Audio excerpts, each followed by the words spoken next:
अस्सलाम वालेकुम व्यूअर्स। आज हम बनाने जा रहे हैं ओजड़ी यानी कि बट पकाने जा रहे हैं। तो मेरे साथ रहिए और रेसिपी को एंड तक देखते रहिए किस तरह से बट का सालन तैयार किया जाता है।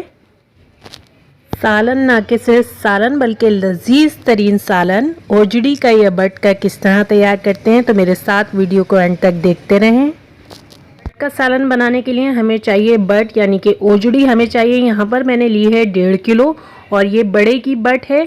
आप इसे कह सकते हैं बीफ बट। तो इसे साफ़ सुथरा बिल्कुल धो लिया है और धोने के बाद मैंने छन्ने में रखा है। आप देख सकते हैं कि कितनी सफाई से धोया है इसे।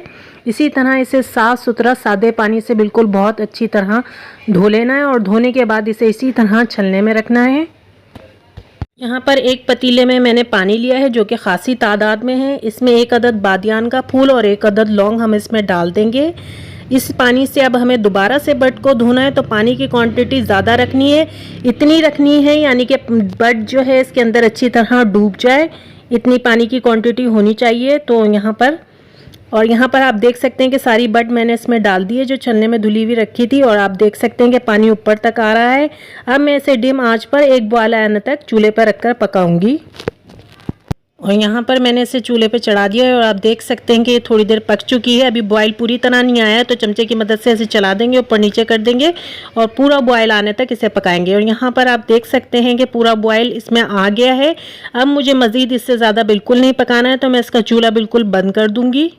यहाँ पर अब इसे हमने एक छलने में पलट लिया है और पतीले में मौजूद जितना भी पानी था वो सारा पानी हमने फेंक दिया है और इसको छलने में पलट लिया है। यहाँ पर मैंने 1 अदद बादियान का फूल, 2 सब्ज़ी इलायची, 8 से 10 काली मिर्चें और इसी तरह दालचीनी के टुकड़े और 1 लौंग ली है। और पानी को हल्का सा गर्म करने के लिए चूल्हे पर रख दिया है क्योंकि ऑलरेडी हमारी जो बट है वो गर्म है। और 1 तेज़ पत्ता भी मैं इसमें शामिल कर दूँगी और हल्का हल्का पानी को गर्म होने देंगे ताकि ठंडी गर्म ना हो। गर्म है हमारी बट तो इसलिए हल्का सा हम इसके नीचे भी चूल्हा जला देंगे। और नमक यहाँ पर लेंगे हस्बे जायका, आप अपने जायके के मुताबिक ले सकते हैं।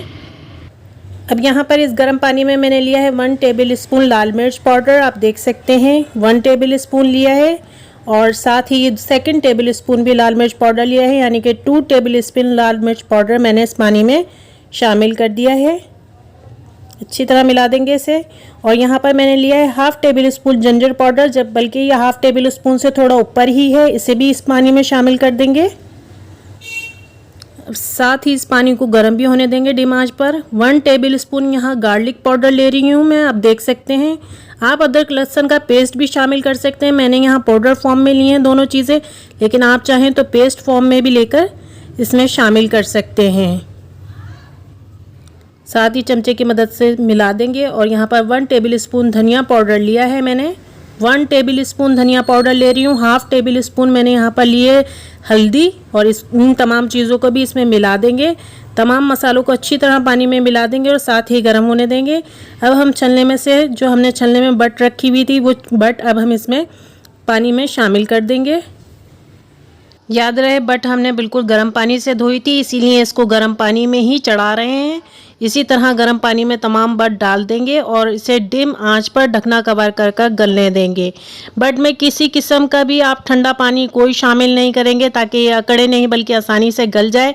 गर्म पानी आप देख सकते हैं मेरे पतीले का बिल्कुल हो चुका है, तब मैंने इसमें बट डाली और ढकना कवर करके गलने तक पकाऊंगी। अब आप यहाँ पर देख सकते हैं कि खासा पानी जो है बट का वो रिड्यूस हो चुका है, लेकिन अभी भी बहुत पानी मौजूद है। तो हम इसे दोबारा से ढकना कवर करके पकने देंगे ताकि ये जो पानी की क्वांटिटी है और कम हो सके और ये बट मज़ीद गल जाए। पानी मज़ीद रिड्यूस होने पर हम इसमें शामिल करेंगे फ्राई प्याज। तो ये आधा किलो की क्वांटिटी में मौजूद है मेरे पास फ्राई प्याज और वो मैं इसमें शामिल कर दूँगी। जब सारी फ्राई प्याज इसमें शामिल कर देंगे तो फिर से ढकना कवर कर इसे गलने तक पकाएंगे। आप देख सकते हैं सारी फ्राई प्याज मैंने इसके अंदर डाल दी हैं और अब दोबारा से जो है ढकना कवर कर मैं इन्हें पकने दूंगी। ज़रा पहले चला देते हैं ताकि ये प्याज जो फ्राई ऊपर रह गई थी वो नीचे की तरफ डूब जाएं और फिर से इसे गलने तक हमें डिम आंच पर इसी तरह पकाना है। तो ढकना कवर कर हम पकने देंगे। यहाँ पर आप देख सकते हैं कि पानी अच्छा खासा रिड्यूस हो चुका है और बट भी हमारी बिल्कुल गल चुकी है, यानी कि ये तैयारी के मराइल में है। तो अभी इसमें और 2 इंग्रेडिएंट जो है वह भी शामिल करने हैं। यहाँ पर मैंने लिया है आधा कप कुकिंग ऑयल जो कि मैं इसके ऊपर डाल दूँगी। कोई सा भी कुकिंग ऑयल लेकर आप इसमें डाल सकते हैं और इससे चला देंगे थोड़ी देर ऑयल को। थोड़ी सी देर हम इसे ऑयल के साथ इसी तरह पकने देंगे और कुछ देर बाद पकने के हम इसमें शामिल करेंगे 1 कप दही। ये मेरे पास इंतहाई खट्टा दही है। अगर आपकी दही कम खट्टी है तो आप क्वांटिटी ज़्यादा बढ़ा सकते हैं। पूरी 1 कप फुल क्रीम दही है जो मैंने इसमें शामिल कर दी है। और अब दोबारा से मुझे डिम आंच पर दही की भुनाई होने तक इसको पकने देना है। तो इसमें जो कप में दही लगी रह गई थी वो थोड़ा सा पानी लेके मैं इसमें डाल देती हूँ ताकि दही के जो अज्जा कप में मौजूद थे वो भी इसमें शामिल हो जाएं। और चमचे की मदद से हम इसे चला देंगे और इसी तरह अब इसे दही की भुनाई होने तक जो है डिम आंच पर हम पकने देंगे। याद रहे अब हल्की आंच पे पकाना है ताकि नीचे से बिल्कुल लगे नहीं। यहाँ पर मैंने सिर्फ जो दही के कप का पानी था वही डाला है, कोई मज़ीद पानी मैंने इसमें शामिल नहीं करा है। आप देख सकते हैं क्योंकि अब हमें दही में बुनाई करनी है तो इसलिए कोई मज़ीद पानी शामिल नहीं करेंगे और ढकना कवर कर हम इसे पकने के लिए छोड़ देंगे। यहाँ पर आप देख सकते हैं कि सालन हमारा शानदार तौर पर भुनाई होकर बिल्कुल तैयार हो चुका है। बट का सालन यानी कि ओजड़ी का सालन बिल्कुल रेडी है ये। अब हमें इसे मज़ीद बिल्कुल नहीं पकाना बल्कि इसे गार्निश करना है। तो जल्दी से डिश आउट कर लेते हैं और यहाँ पर मैंने इसे डिश आउट कर लिया है आपके सामने और साथ ही से गार्निश भी किया है।